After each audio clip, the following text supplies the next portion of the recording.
We've seen a serious escalation of ICE activity in Humboldt Park. And it started early this morning on the west end of Humboldt Park.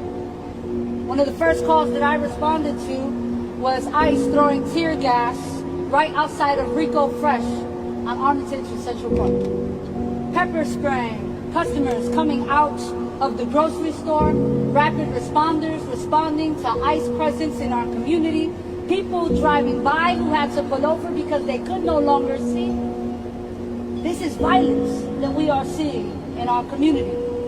Shortly after, I get a call from Humboldt Park Health saying that ICE is in the emergency room. So me, rapid responders, and my staff, we make our way here. In the emergency room, I ask ICE agents who are in the room with an individual who has a broken leg as a result of them chasing him.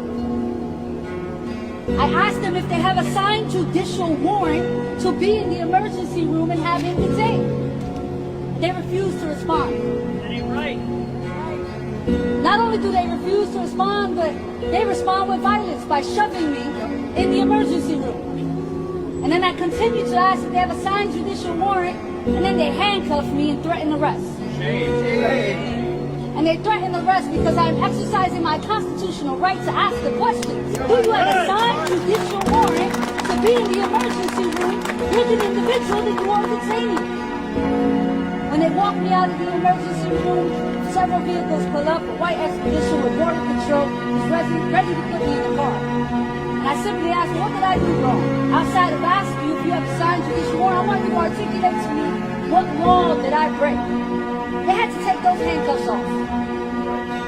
Because we have constitutional rights, and in the city of Chicago, every single elected official is going to protect those constitutional rights. The individual that's in this emergency room might need surgery as a result of ICE agents chasing him and him breaking his leg. He deserves all the medical care without living in fear. He also has the right to an attorney. And so I will not leave the front of this hospital until I am sure that that individual is connected to a lawyer so that he is not disappeared and kidnapped by federal agents. Also, before I introduce the next person, I also want to make sure that I thank the community organizations that showed up. Our rapid responders who are responding to ICE sightings all over the Northwest Side showed up today. The staff of the Puerto Rican Cultural Center showed up today. The staff of Also showed up today. The staff of Build showed up today. You want to know why?